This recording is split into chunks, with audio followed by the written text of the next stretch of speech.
So, welcome everyone to Carving a New Path. My name is Andrea Hyland. I'm the host of this podcast and the founder of Heal My Voice and the Incubator, an online co working space for women creatives. I'm also an ancestral lineage healing practitioner and have online courses. So the link to my website is in the show page description, along with all the social media and free gifts from my guest today. So check out what's down there and click to see what you'd like to explore. I just wanted to let you know that this podcast began in 2020 in response to the rapid change people were experiencing at the beginning of the pandemic. And surprise, surprise, here we are in 2025 and people are experiencing rapid change. So the whole idea of this was to bring on guests who've listened to their inner voice, who have released things from the past or had things released for them, and they've birthed new ways of being in the world. So we discuss a variety of topics, but it all comes down to ideas that you can use to carve a new path in your life. So today, my guest is Sandra Lee. And a few months ago, yeah, hey, Sandra, welcome. So I'll just say a few things about you before we get into this rich topic. A few months ago, we recorded a podcast called Heal the Mountains to Stay on the Path. And we talked about changing your mindset, healing layers of old beliefs, and knowing that you do not have to do this alone, which is a continuing message that we have. You do not have to do this alone. The topic today is called Results, Relationships, and Your Unconscious Mind. So I'll just read a short bio about Sandra. So if you haven't seen that show yet, that you can hear about her. When your relationships are happy and harmonious, they support you in accomplishing your goals. Strained relationships are stressful and can block your progress. Oh boy, don't we all know that one? Wow, that just really hits me. Well, Sandra Lee empowers you to heal and optimize your relationships with exceptional intuitive awareness, the power of sound, and a touch of science. She helps you be in the energetic flow and prioritizing actions that matter. Human design is her favorite tool for assisting you in understanding your purpose and making sense of your life, relationships, and business. So, welcome, Sandra. Ah, listening to you talk about yourself today really grabbed me because you heal ancestral issues. And that's kind of what we're going to talk about today. The things that are in the unconscious mind that hold me back from being able to have happy and harmonious relationships that then hold me back from accomplishing what I want. And you Yeah. were talking about all of the important things happening in the world right now and the role we people have that we want to play in those transitions, those changes, creating the world the way we want.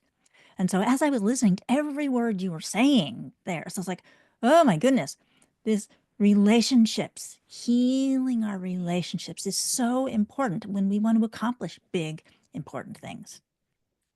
Absolutely. And it's interesting the way that you were feeling that because I'm feeling like listening to you how I was talking with someone yesterday about, she was saying, what is a theme in your life right now? And I said, it's all about relationships.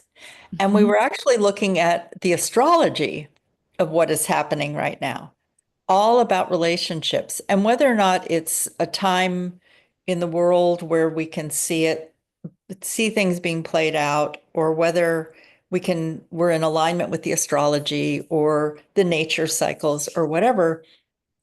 It all comes back to relationships. Mhm.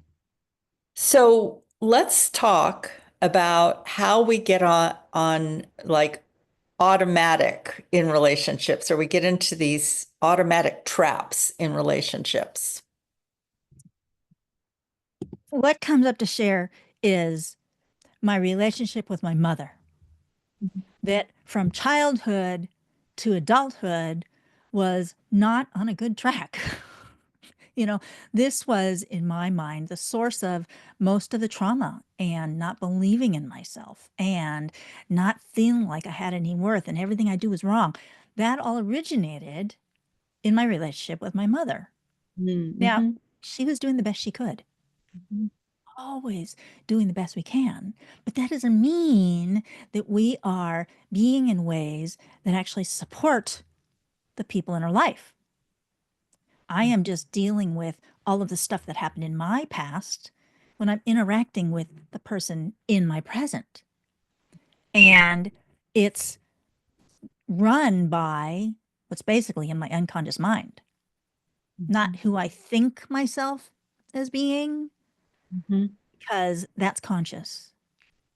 But the unconscious mind, 90% of my brain function, of my thought, is generated by stuff from the past, not who I think myself, who I want to be. And so, how that shows up in these relationships that have this ongoing nature to them is very disempowering. It contributes to the automatic reactions, automatic responses, automatic upset that occurs in our relationships and in our goals and intentions. Well, I'm wondering about talking about that, like how these automatic behaviors show up, or even some examples of the ways that they show up. Because I know you've worked with clients and you get to see this all the time. Yeah. Well, Mhm. let's talk about this relationship with my mother. When, as an adult, I spent a long time um, driving back and forth between Canada and Washington, Canada and Washington. And I would stay at my mom and dad's house, still doing that, stay at my mom and dad's house. And this enabled me to start developing an adult relationship with my mother. But prior to that, prior to seeing them more regularly, um, I was still feeling like a child, like everything I did was wrong. And this is me, being what, in my 50s, Mhm. still feeling like a child when it came to relating with my mother, feeling like I'm doing everything wrong. I can't do anything right. And allowing myself to grow up in that relationship and be an adult changed so much. But Mhm. it took healing, letting go of all of that stuff from the past and what it made it mean in my mind.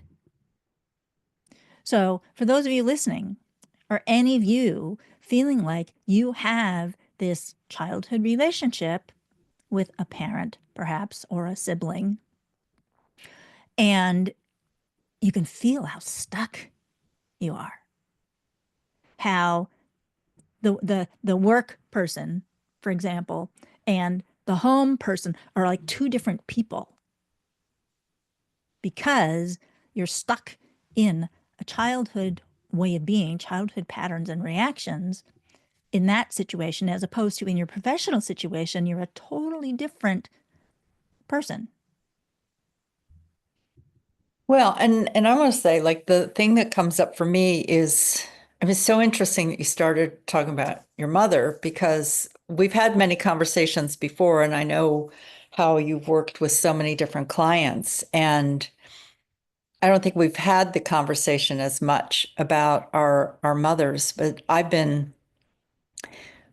going to be doing something with the heroine's journey next fall with my incubator program. So I pulled out Maureen Murdoch's book yesterday and started to read through what she wrote about the heroine's journey. And one of the pieces is separation from our mothers, and that's part of the journey that women have. And so, as much as we could all say something about our mother or our father or a primary caregiver, it's that, number one, that there's some kind of imprint that happens for us in childhood where we are dependent on our caregivers. And at the same time, we have our unique expression. And though that's where the kind of sandpaper begins to form. And in this process of getting older and separating, and whatever that means, for some people, it's like I'm moving to another country to get away from my parents, or to the opposite part of the country, opposite side of a country.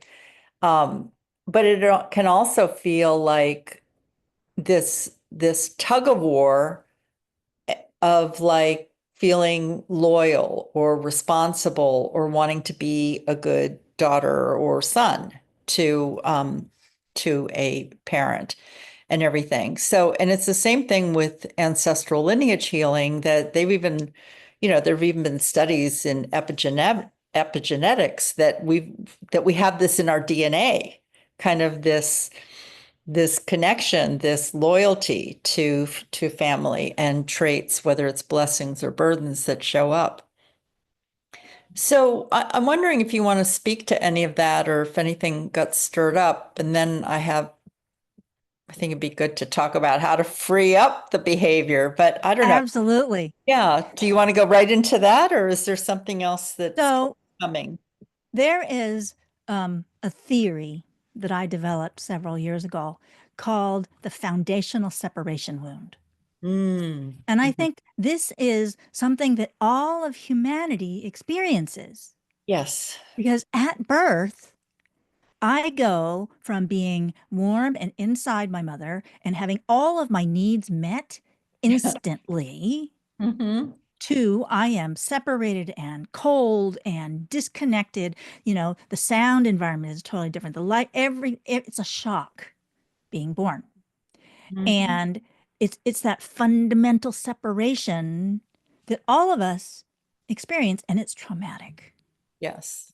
And all of the not feeling connected, not feeling seen, not feeling like I belong, not feeling like I fit in, I don't do anything right, that we experience all throughout life is built on that foundational trauma that Hmm. happens at the moment of birth. Hmm. So all humans experience this. Hmm. And fortunately, at birth now, people are being more conscious.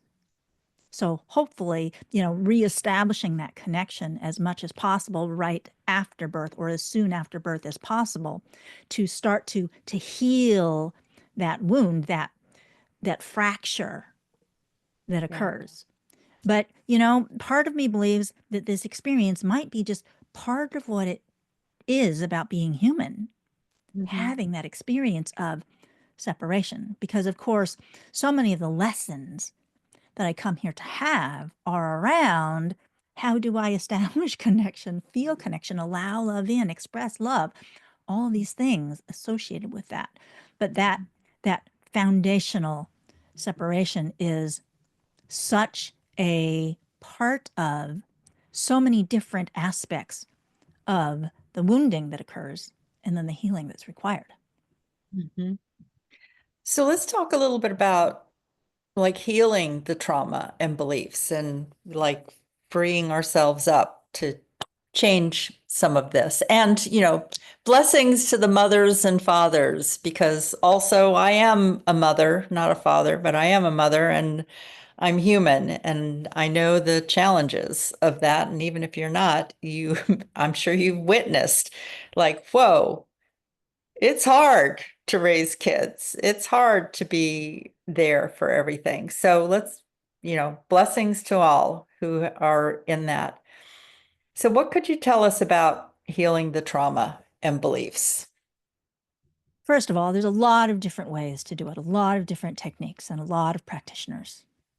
The one that I am really coming to value and appreciate is neuro-linguistic programming Hmm. and working in a conscious way with what's in the unconscious mind. Because there's what I think and what I know, what I choose to believe, and that's all the conscious. But really, what makes all of the decisions and the healing and the action is actually driven by the unconscious mind. The 90% of what's going on in the brain and the nervous system is unconscious, and it's based on what happened in the past. And realizing that anytime I get a result that is not necessarily what I want in life, in my relationships, in my goals, it's being driven by what's in my unconscious mind and the trauma and the stuff and the belief systems and the things that people said, all of those things that happened decades earlier. Anybody out there listening, do you have somebody says something or something happens and you just respond automatically? It's like, why did I do that? That's not who I am. That's not what I wanted to do. It's that unconscious stuff that's jumping out and directing your behavior. But it's possible to heal these things. This is part of why I really come to value and appreciate neurolinguistic programming, because it's working with everything in my actual conscious life, but it's also working with everything that I've inherited through those ancestral lineages and through other lifetimes. Yeah. Some people believe in them, some people don't believe in them. Whatever it is you're calling it, it provides tremendous value coming from that perspective and allowing the roots of the trauma, the roots of the belief, the roots of the reactivity, to allow those roots to ungrip and set me free from all of those limiting beliefs and decisions that I made based on stuff that happened in the past. Well, how do you work with people around this? Start off by helping people identify what's really going on here. Somebody says something and I react this way. That's not the way I want to react. What's the roots of that reactivity? So that I can actually say, oh, let me give an example. Okay. Mhm. So, um, anytime I have something to do in my business, for example, and I don't know how to do it, I would get freaked out, panicked, want to quit. And I was in a healing session myself with another person, another practitioner, and got to the bottom of this. I realized that anytime I make a mistake, it feels like it's the end of the world. Not just the end of me, but the end of everything, utter destruction of everything. And I've been managing this, healing this, working on this for decades. And it's Mhm. gotten better, but it was still there. And in this session, I identified, as I had previously, that the base of this was when I was 6 months old and my parents left me for 3 days with an aunt and uncle when they went someplace else. They were being responsible. They left me with somebody. Sure. But I thought my mother was not coming back. Mhm. I was absolutely certain she was not coming back. And I decided I have to take care of myself. I made myself responsible, not just for taking care of myself. I did not realize until this session that happened a couple weeks ago that I also made myself responsible for everyone else and everything. Mhm. So small children, you know, they think they're the center of the universe and they are the cause and the effect of everything, because that's where an infant is developmentally. They don't have the ability to see, oh, I'm here and you're there. They think it's all them. Okay. So, me being 6 months old, I took on responsibility for everything, leading to anytime something's not going the way I want, everything is destroyed. And it's like, I don't have to do that. I can be responsible for myself, and I don't have to make myself responsible for you or everything else. It was like this weight, huge weight, was lifted off of me. And all of the perfectionism and the rushing around and the overwhelm, the craziness, just like eased off, changed everything. Beautiful. Yeah. And it just hearing you say that, it also reminds me that it takes courage to do this work. And on the other side, there is freedom, Mhm. so being able to step in and say, okay, here it is again. Here's this pattern, because I do believe healing happens in cycles. We see something, we try something, and then it gets, like you said, it gets better. But then there's a point where you get to really pull out the root of what it Yeah. is, and then you're ready for it at that time. And I know that you work with people with NLP, and do you bring human design into that also? Because since that's part of your background, I'm curious. Yeah, not so much in the same session, Uh-huh. but to help people understand themselves and their behaviors and their thoughts and their beliefs and the gifts and the challenges. Human design is so, so helpful in Hmm. that. And then when somebody's got goals and intentions or they've got issues that come up in their life, um, then the NLP helps to clear that up. Hmm. Hmm. Yeah, Looking at it from a human design perspective helps to make sense of what's happening. sure. But then there's value in then going and freeing up the um, limitations, the stuck places. Mhm. So, I'm just looking at the time and just kind of seeing if there's something else that you want to share about the unconscious mind before we talk a little bit about your new free gift. Yeah. When I learned that all learning and all healing and all change only are possible when you work with the unconscious mind. Mm. Mhm. And the conscious mind sets goals, but it's the unconscious mind that actually goes and gets it for you. I cannot say, I'm going to do this, I'm going to do this, I'm going to do this. If your unconscious mind is in disagreement, you're going to stop yourself. And I have stopped myself so many times in moving forward with my goals. And so understanding how important it is to work with those unconscious elements. And, like the ancestral healing work that you do, it's working with that unconscious stuff. Oh, absolutely. Yeah. Absolutely. It is. And tapping into other realms, which you could say that the unconscious is another realm. you know, Yes. that it's something that is part of us and separate from us that we can, yeah, I mean, everything's connected, and Hmm. it's another realm to think of it. There's one other thing I feel is important for us to just speak out, because it's something that we talked about the last time, and it's here again, and how important it is to realize that you don't have to do it alone. Oh, my goodness. Yes. I am too close to my stuff to be able Hmm. to feel it clearly. I can't read the label on my box.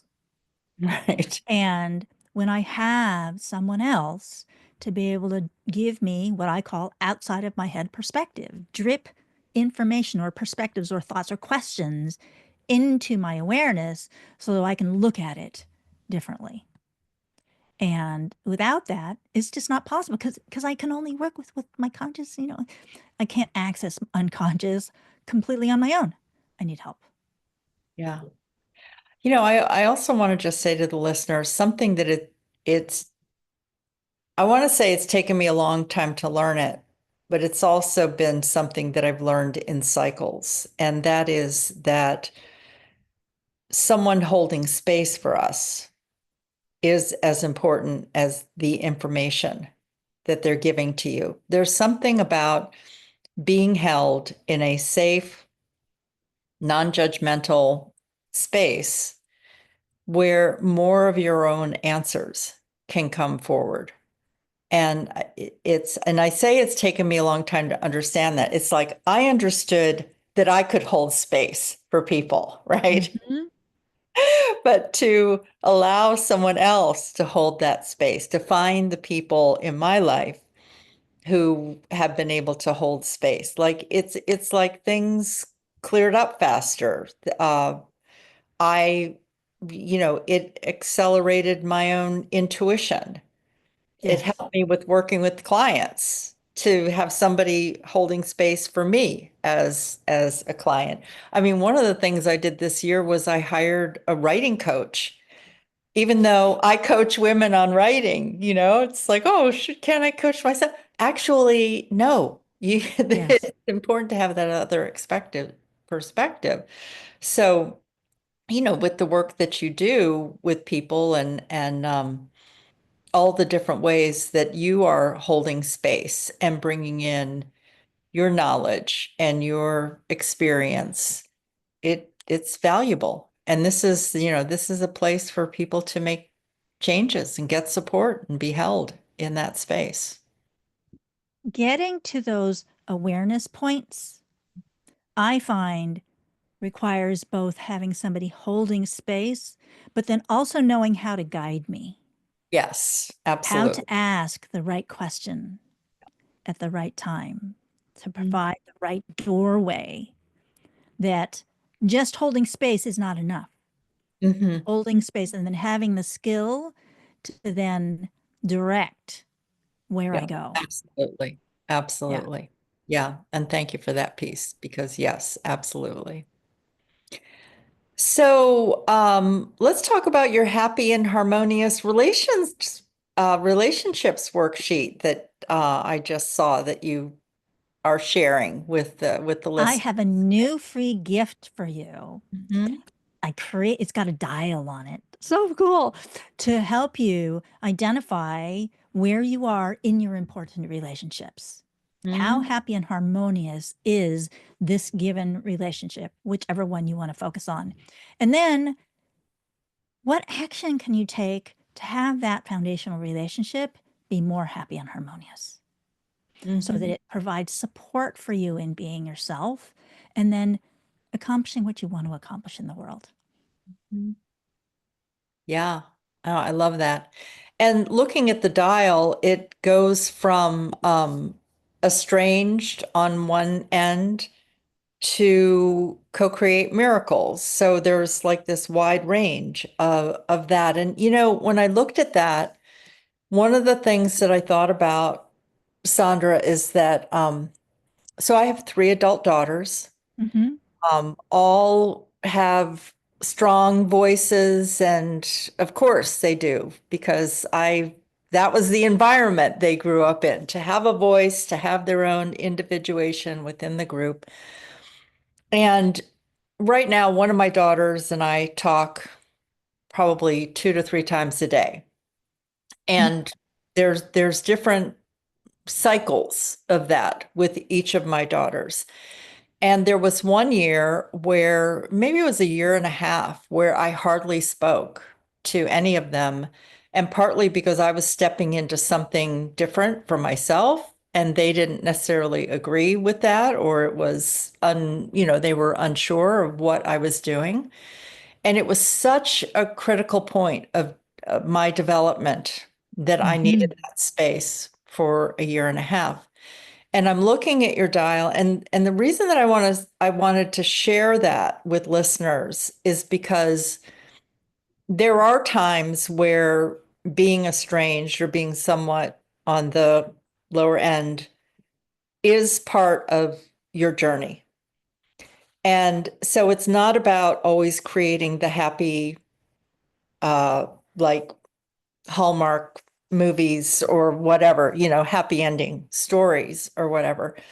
And so what I appreciate about your range, though, is to look at the way that you have it, that like imagine an action you could take. And that is what happened when little by little my daughters and I started to come back into each other's lives again, was those steps. And it was okay when they weren't there. It was okay to actually, the step was go within. You know, it was go within. So I just want to encourage everyone to download the gift and take a look at it without judgment of where you are in a relationship and know that that it's a great tool for looking at it. And if you feel ready to take a step and you're like, okay, I need some, like, get some support for it. And yeah, anything else that you want to talk about with that, Sandra, and how, what would be a step to working with you? You can have an Align for Success action plan call. Mhm. So say, this is where I am. What are some next steps for me? Because there's different ways that we can go. And to help you get more clarity about what you want and what the direction is that you want to take it can be a really powerful conversation. The intention with this action plan call is that you get value from the conversation just by itself. And Hmm. people really appreciate them. So, and I love meeting you, finding out Yeah. what's important to you. Mhm. I love that. Well, thank you so much for being here. Anything else that you want to say before we say goodbye for What now? comes up to say is that your relationships are gems. They're treasures. And sometimes your gem gets tarnished and you want to polish it up a little bit. And, just having one conversation that's different from the conversations you've had with a person in the past can fundamentally change that relationship. It's up to you. Hmm. Beautiful. Well, let's end on that note. So, thank you to all the listeners for being here. I encourage you to check out the free gift and look at the links. Just, click on them and see what you think. See if there's something there that speaks to you for today. And Sandra, thank you once again for your wisdom and for being here, sharing your time and space. Thank you again, too. Mhm. All right. So bye, everyone. See you on another day. Bye bye.